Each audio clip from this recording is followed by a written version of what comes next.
ऐसा शख्स जो 3 बार वज़ीर आज़म पाकिस्तान रहा, पाकिस्तान बनाने वालों को और बचाने वालों को ये एजाज़ हासिल नहीं रहा जितना उस शख्स को हासिल रहा। एक ऐसा शख्स जिसकी 6 बार सूबों में हुकूमत रही, और एक ऐसा शख्स जो on the floor of the house झूठ बोलने पर, इस मुल्क को लूटने पर, इस गरीब कौम का खून चूसने पर सज़ा याफ्ता कहलवाया। एक ऐसा शख्स जिसे सुप्रीम कोर्ट ऑफ पाकिस्तान के एक मुअज़्ज़ज़ जज ने सिसिलियन माफिया का खिताब से नवाजा। वो शख्स झूठ बोल के, बहाना करके, फ्रॉड करके, इलाज के बहाने एब्सकॉन्डर हुआ। और शर्म आनी चाहिए उसे भी, शर्म आनी चाहिए उसके नाम लेवों को भी, उसका साथ देने वालों को भी, कि एक आवाम का दुश्मन शख्स, मुल्क का दुश्मन शख्स, एक क्रिमिनल शख्स, एक करप्ट शख्स और एक एब्सकॉन्डर शख्स जिसका पासपोर्ट भी एक्सपायर हो चुका है, इलाज के बहाने गया, वो वापस आने के लिए तैयार नहीं। और जब भी किसी टीवी या सोशल मीडिया पे आता है तो पाकिस्तान के ख़िलाफ़, पाकिस्तान के इदारों के ख़िलाफ़, इंस्टीट्यूशनल हेड्स के ख़िलाफ़ फर्ज़ाज़ाई करता है, तो हम भरपूर मज़म्मत करते हैं उसकी इस सोच की, उसके इस अमल की, उसके इस गुफ्तगू की, उसके इस इल्ज़ाम की। और हर मुहिब वतन पाकिस्तानी जिससे इस मुल्क के साथ मोहब्बत है, वो उससे नफ़रत का इज़हार करता है, उसकी जमात के साथ नफ़रत का इज़हार करता है। और मैं बेपनाह नफ़रत का इज़हार कर रहा हूँ। अगर मैं अपने मुल्क का दुश्मन किसी को समझता हूँ, अगर मैं अपने बच्चों का दुश्मन किसी को समझता हूँ, तो ऐसी सोच वाले और ऐसे किरदार वाले शख्स को मैं अपने बच्चों और अपने मुल्क का दुश्मन समझता हूँ। तो मैं उसकी सोच को, उसके इस अमल को, उसकी इस गुफ्तगू को भरपूर तरीके से कंडेम करता हूँ। जिस तरह उसने नाम ले के आर्मी चीफ के ख़िलाफ़, ISI चीफ के ख़िलाफ़, मुख्तलिफ़ लोगों के ख़िलाफ़ इल्ज़ाम तराशी की। देखिए, इंस्टीट्यूशंस ही की बुनियाद, इंस्टीट्यूशंस मुल्क के पिलर्स हैं, इसकी बुनियादें हैं। तो ये मुल्क दुश्मन, इस मुल्क दुश्मन लोगों के एजेंडे पर अमल दरामद करते हुए इस मुल्क की बुनियादों को कमज़ोर करना चाहता है, इनके पिलर्स को हिलाना चाहता है, मुल्क के इंस्टीट्यूशंस के ख़िलाफ़ काम करता है। तो ऐसे लोगों के ख़िलाफ़ मेरा ख्याल है कानूनी कार्रवाई ज़रूर होनी चाहिए कि वो। और फिर मैं मीडिया के हवाले से भी मैंने आज की अखबारात भी देखी सुबह, बहुत कम अखबारात में उसकी स्टेटमेंट का चर्चा है। और मैं समझता हूँ कि मीडिया ने ज़िम्मेदारी का सबूत दिया कि एक एब्सकॉन्डर, एक करैक्टरलेस, एक करप्ट शख्स जो पाकिस्तान के दुश्मनों के एजेंडे को लेके आगे चलता है, उसकी बात को वो तवज्जो नहीं दी गई। तो इस पे मैं इस मुल्क के इलेक्ट्रॉनिक मीडिया को भी और प्रिंट मीडिया को भी राज तहसीन पेश करता हूँ कि कम अज़ कम ऐसे लोगों को नज़रअंदाज करना चाहिए, ऐसे लोगों का ब्लैक आउट होना चाहिए, ऐसे लोगों के साथ नफ़रत का इज़हार करना चाहिए, ऐसे लोगों की हर बात को कंडेम करना चाहिए। तो एक ज़िम्मेदारी का आपने सबूत दिया है, इस पे मैं अप्रिशिएट करता हूँ। इलेक्शन के हवाले से, इलेक्शन देखें ना, सेनेट का इलेक्शन हुआ, PMLN Sindh 0, PMLN Balochistan 0, PMLN Khyber Pakhtunkhwa 0, PMLN मरकज़ 0। ज़िल्लत अमेज़ शिकस्त का सामना करना पड़ा इन सेनेट के इंतखाबात में PMLN को।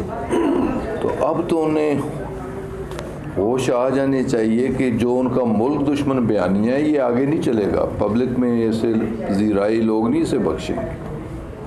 अगर आप पाकिस्तान के इदारों के ख़िलाफ़ बात करेंगे तो लोग आपका साथ नहीं देंगे। तो फिर इन इंतख़ाबात में एक यूसुफ रज़ा गिलानी जीते जैसे जीते, मैं उसकी ज़्यादा तफसील में नहीं जाना चाहता। बड़े शादियाने बजाए गए, बड़ी मिठाइयाँ बांटी गई, तो जितनी वोटों से वो जीते उतनी वोटों से उनका PDM का उम्मीदवार हारा। अब उस इलेक्शन को भी, हर इलेक्शन को जो वो हारते हैं उसे, जो जीतते हैं जहाँ पे वो ठीक होता है, जहाँ हारते हैं उसे कंट्रोवर्शियल बनाने की कोशिश करते हैं। तो इस सोच को भी हम कंडेम करते हैं। और ये कहना चाहता हूँ, मैं खुद इलेक्शन लड़ता हूँ। यकीन जानिए, मैं जब हारा हूँ तो मैंने अपनी हार तस्लीम की है, ज़हनी तौर पे तस्लीम। हर पॉलिटिकल वर्कर जो कि इंतखाबात में जाता है, हर पॉलिटिकल पार्टी जो इंतखाबात में जाती है, उसमें स्पोर्टमैन स्पिरिटशिप भी होनी चाहिए। देखिए, दो टीमें खेलती हैं, हिंदुस्तान और पाकिस्तान की टीम क्रिकेट मैच खेलती है, हॉकी मैच खेलती है। हारने वाला अपनी हार को तस्लीम करता है और जीतने वाले को मुबारकबाद पेश करता है। तो उन बच्चों से, खिलाड़ियों से सबक सीखना चाहिए, ऐसे नाकबंदेश सियासतदानों को, कि जब जीत जाए तो ठीक है, हार जाएं तो इलेक्शन ठीक नहीं है। मुझे याद 2002 का इलेक्शन, मैं आज़ादाना सीयत से कौमी असम्बली और सूबाई असम्बली का इलेक्शन लड़ा। मैं खुद नेशनल असम्बली और प्रोविंशियल का मैं खुद लड़ा।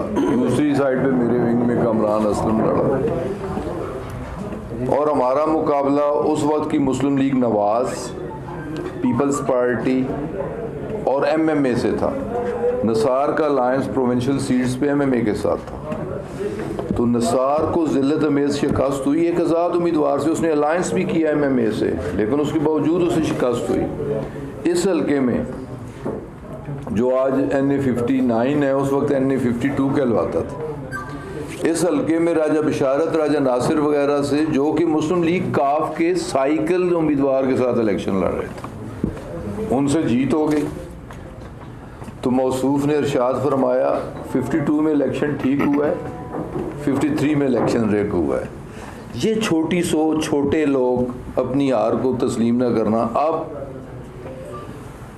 बड़ी वाज़े कि नेशनल असम्बली हारे, प्रोविंशियल असम्बली जीते, हम उनकी प्रोविंशियल असम्बली की जीत को तस्लीम कर रहे हैं। तो इतनी कम ज़र्फ़ी और इतना छोटापन नहीं होना चाहिए कि अपनी नेशनल असम्बली की हार को तस्लीम नहीं करते। तो ये सियासतदानों को भी अपने रवैये में, इलेक्शन लड़ने वालों को भी अपने रवैये पे नज़रसानी करनी चाहिए। अब मौलवी साहब, मैं रात सुन रहा था, मैं मुल्ला जी हैं की आख, सारा फतूर हज़रत शैतान दी ड्यूटी सिर्फ मुल्ला जी दे रहे, और ये बगल बच्चे बने वो इन्होंने इस्तेमाल कर रहे, वो इन्हों तो पिछले को बदले चुका रहे। ताज़ा स्टेटमेंट में रात वेखी उन्होंने सुनी है कि PDM को इस्तीफ़ों पे गौर करना चाहिए, इसके बगैर काम नहीं चलेगा, क्योंकि वो असम्बली में, सेनेट में जा नहीं सके। अब जो नहीं जा सके वो कहे जी अब सारी असम्बलियाँ गलत हैं, सूबाई असम्बलियाँ भी गलत हैं, कौमी असम्बली भी ठीक नहीं है, सेनेट भी, हर जगह ख़राब हो गई है, तो उसमें एक मुल्ला जी नहीं है। तो अल्हम्दुलिल्लाह कि इस मुल्क की सबसे बड़ी बुराई इस सिस्टम में आज कहीं एग्जिस्ट नहीं करती। अल्लाह ताला ने उसके शर से इस सिस्टम को महफूज रखा है और फर्दर भी महफूज रखे। और थोड़ी सी अनसर्टेनिटी, मैं इस पर भी बात करना चाहूँगा, जो बेयकीनी की कैफियत होती है वो इनफरादी हैसियत से हो, किसी घर में हो, किसी ख़ानदान में हो, किसी मुआशरे में हो, किसी मुल्क में हो, बेयकीनी ज़हर कातिल होती है।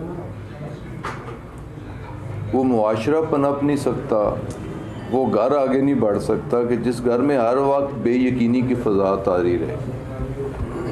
और PDM एक बात में लेकिन किसी सियासी बात में वो कामयाब नहीं हो सके। सेनेट में पीटीआई, सिंध से भी हमारे वोट, बलूचिस्तान से भी हम जीते, केपी से भी हम जीते, पंजाब में हमने बैठ के फैसला किया, अनअपोज हुए, मरकज़ में भी एक सीट जीते, यूसुफ रज़ा की एक सीट हारे और ओवरऑल हम इलेक्शन जीते।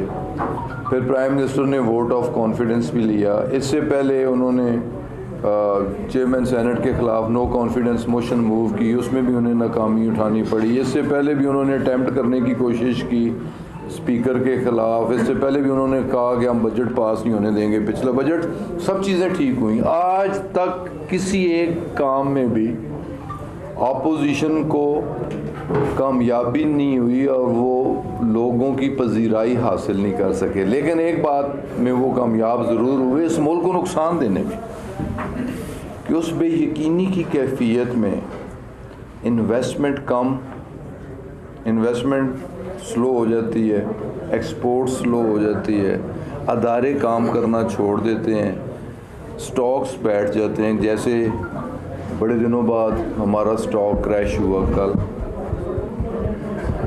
तो ये खुदा रहा उनका ये इकदाम जिससे मुल्क को नुकसान होता हो, ये इकदाम भी मुल्क दुश्मनी पर मबनी है। तो अब ठीक है, वो आइनी लड़ाई लड़ें, वो सियासी लड़ाई लड़ें। आइन के अंदर चीफ मिनिस्टर के ख़िलाफ़ भी नो कॉन्फिडेंस हो सकता है, प्राइम मिनिस्टर के ख़िलाफ़ भी नो कॉन्फिडेंस हो सकता है, जबकि कॉन्फिडेंस का वोट हम ले चुके हैं। लेकिन जो जो उनके पास आइनी रास्ते मौजूद हैं वो आइनी रास्तों पे आएँ, हम उनका मुकाबला करेंगे। तो ये मुल्क में लॉ एंड ऑर्डर का मसला पैदा ना करें, मुल्क को मज़ीद बेयकीनी का शिकार होने से बचाएं, लॉलेसनेस से बचाएं। और खुदा रहा, मैं एक बात, मेरी दाढ़ी नहीं है, लेकिन मैं दावे के साथ कह सकता हूँ कि अल्लाह ताला ने मुझे उनसे अच्छा इंसान और मुसलमान बनाया। और हम में से बहुत सारे लोग, आप में से बहुत सारे लोग, अवामुन नास में भी बहुत सारे लोग उनसे बहुत अच्छे होंगे।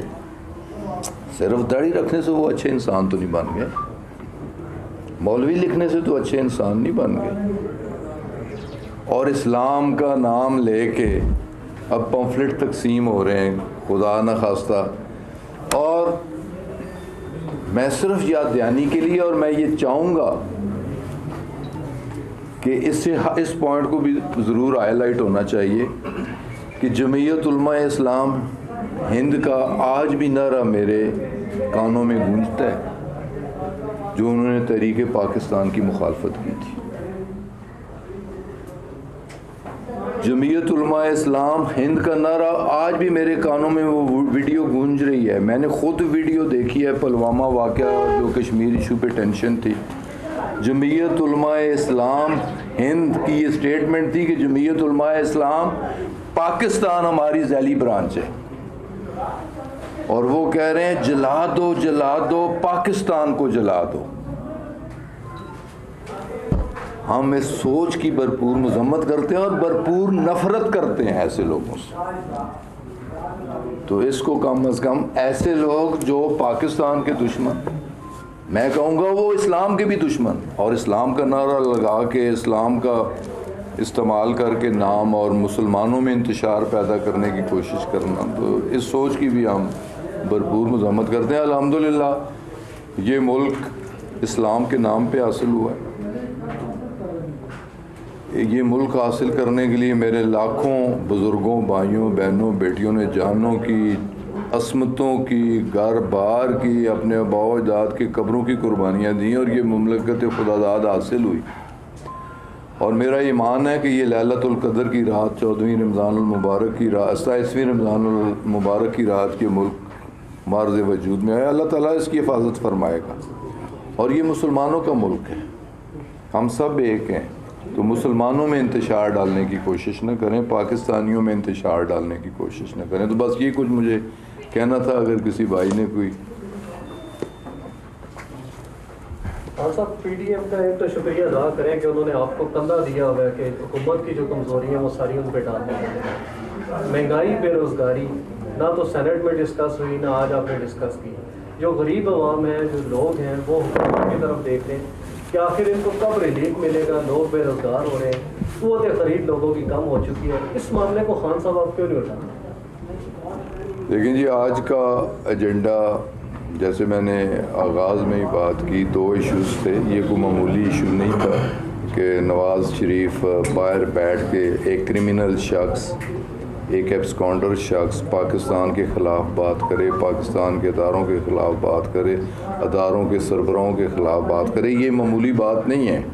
इसे आप इस तरह ना लें कि दुनिया इसे किस तरह ले रही है और हम कहें जी कोई गल नहीं जी, खैर जी उते टूटा की सर। ये कोई मामूली बात नहीं है। ये पाकिस्तान का इशू है। सबसे पहले बंदे की ज़िंदगी और मौत को देखा जाता है, तो फिर उसके खाने पीने को देखा जाता है। ऐसे हूँ दुध देवा, ऐसा अंडा देवा, ऐसा सब्ज़ी देवा, ऐसा दाल देवा। सबसे पहले तो इंसानी ज़िंदगी पे बात होती है। तो सबसे पहले तो मैं पाकिस्तान की बात कर रहा हूँ। महंगाई हमारी हुकूमत का एक इशू है, पीडीएम हमारा इशू नहीं है। पीडीएम चले हुए कारतूस हैं, ये कुछ भी नहीं कर सकते इस हुकूमत का। मासवाए कि हुकूमत को और मुल्क को नुकसान इस तरह पहुंचा सकते हैं कि आज लॉन्ग मार्च है, आज है तहरीक है, आज जो तहरीक है। इससे एक बेयकीनी जिस पे मैंने तफसील के साथ बात की, इससे पाकिस्तान को नुकसान होता है। तो हमने इस कैबिनेट मीटिंग में, जो लास्ट कैबिनेट मीटिंग मंगल को हुई है, 50 अरब का एक पैकेज ज़राअत रिलेटेड सेक्टर के लिए, और हमारा मेन कंसर्न तमाम तर तवज्जो, तमाम तर फोकस जो है वो महंगाई पे है कि ईटेबल्स, आटा हो, चीनी हो, दाल हो, घी हो, इसकी कीमतों को कंट्रोल किया जाए। और मुक़द्दस माह रमज़ान की आमद है, उसके लिए भी 7 अरब रुपए का एक पैकेज के वहाँ सब्सिडाइज चीज़ें के एक लोअर मिडिल क्लास या एक गरीब आदमी के लिए बुनियादी ज़रूरियात ज़िंदगी यूटिलिटी स्टोर्स पर भी अवेलेबल हों। और इसके अलावा रेगुलरली हर हफ्ते एक मीटिंग होती है कि महंगाई को किस तरह कंट्रोल किया जाए। तो फोकस ही हमारा सिर्फ अब सारा फोकस इसी बात पे है कि किसी तरीके से महंगाई को कम किया जाए, बेरोज़गारी को कम किया जाए, इंडस्ट्री का पहिया फुल स्विंग के साथ चल रहा है, उसे और तेज़ किया जाए, एक्सपोर्ट बढ़ाई जाए। तो यही फोकस है हमारा। तो इंशाअल्लाह ताला आइंदा 2-2.5 साल इसी पे तवज्जो है।